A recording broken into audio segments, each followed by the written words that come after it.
Hi, welcome. I'm Kris Rhoades.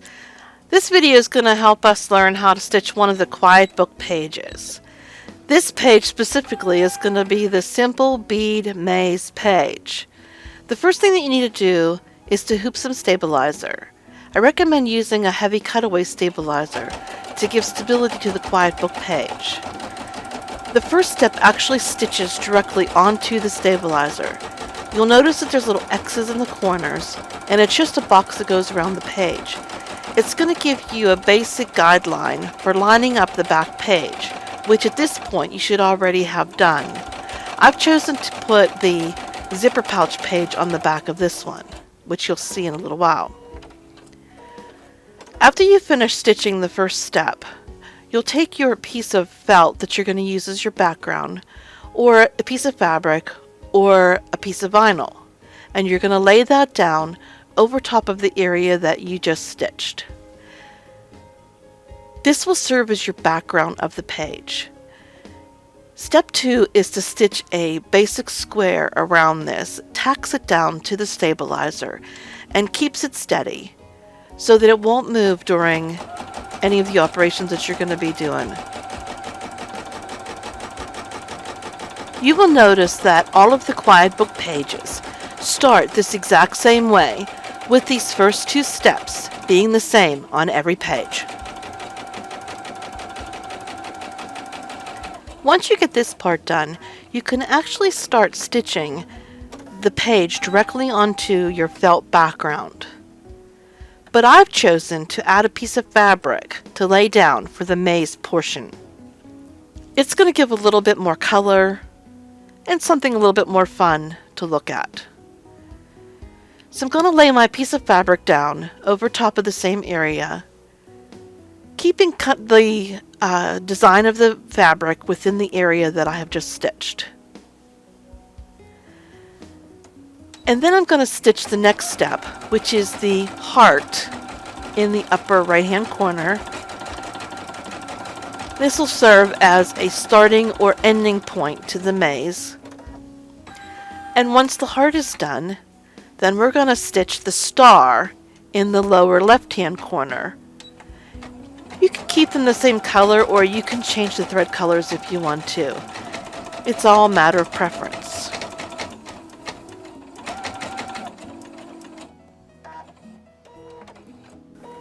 Once you finish stitching the star, the next step is going to be to tack down the organza or mesh, or the sheer fabric that you're going to use that's going to create the maze piece on top. Lay the piece of fabric that you've cut out over top of the area that you're going to be stitching.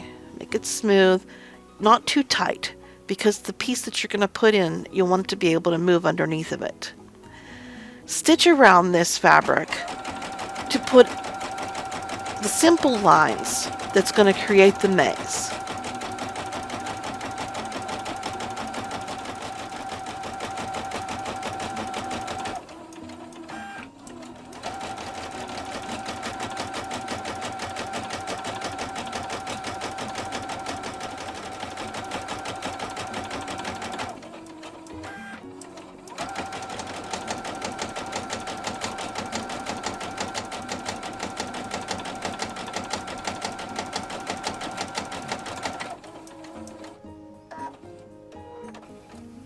Once you're done stitching these lines, you're going to take the item that you're going to put inside. I've chosen to use a large button, and you're going to slip it in the center of the design.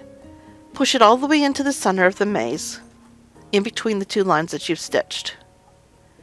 And then you're going to stitch a time around to tack down the sheer fabric.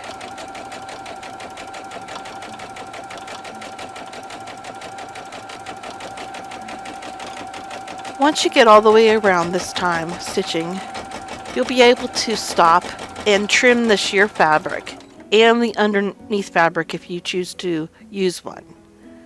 Trim it close to the line, but not too close, so you don't want to cut any of the stitches. You are going to put a satin stitch around this again to seal all the edges. Although I have eliminated a lot of the stitches in this video to save some time, you will stitch around the sheer fabric a few times, finishing with a satin stitch to go all the way around to keep it from fraying. Once you've completed that step, you can remove the hoop from your machine and turn it over. Take the second page that you have for the back. Note where the corners are. As you can see, I'm pointing to them here. You're going to use those to line up the page with the one that's already in the hoop. Find the four corners of the ones that are in the hoop. Lay the back page down on top of the one in the hoop and match up where the corners are. If you fold it up just a little bit, you can see where the lines are around the outside. Move it a little bit so that it lines up as close as you can to it. And once you get it lined up, you're going to pin it in place. Be careful where you're pinning it though. You want to make sure that it's not pinning where you would be stitching the holes on the other side. It doesn't need a lot of pins, just enough to hold it in place. You can verify that the corners match up before you put the final pins in.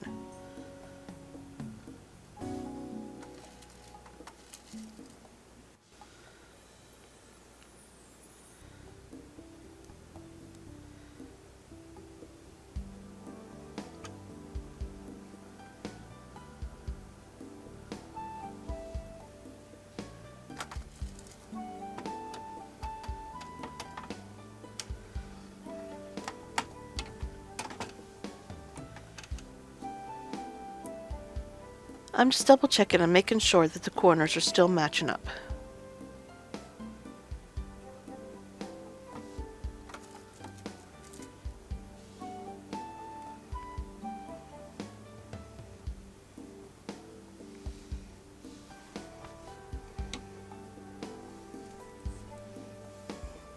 Make sure that the pins aren't in the area where you're going to be stitching.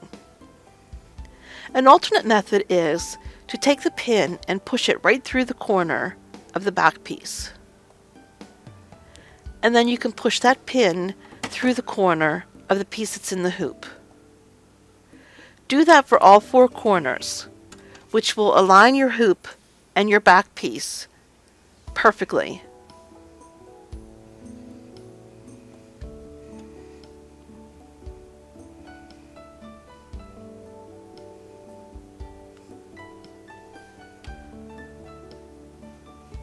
Once you get all of the four corners pinned in, pin the rest of the page down. Again, be careful that you're not putting the pins where you're going to be stitching on the other side.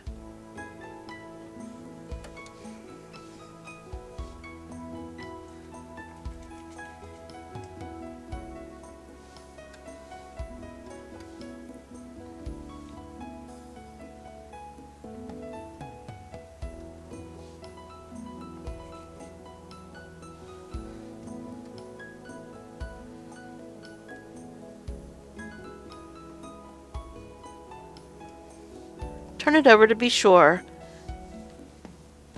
Then you can remove those four pins that you had pushed down through the corners.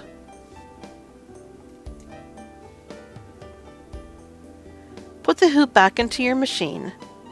Before you do that, on this page only, you're going to have to pull the zipper down just a little bit, so it's about halfway down, so it doesn't interfere in the stitching of the top of the page.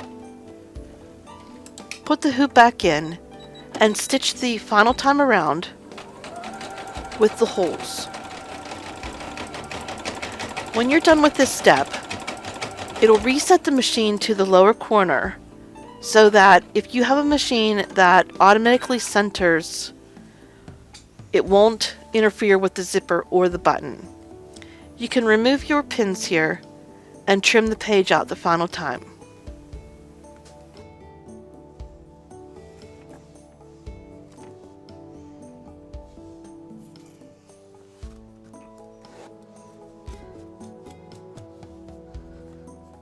To trim the page, you'll notice there is two lines of stitching.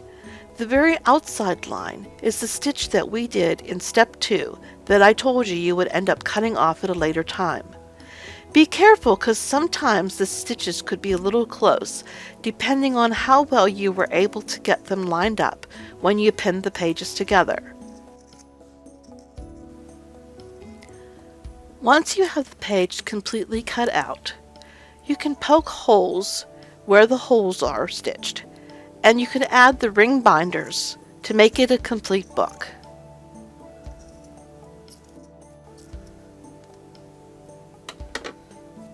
And here's your completed page. The front side is the maze, where the button moves around the maze pattern.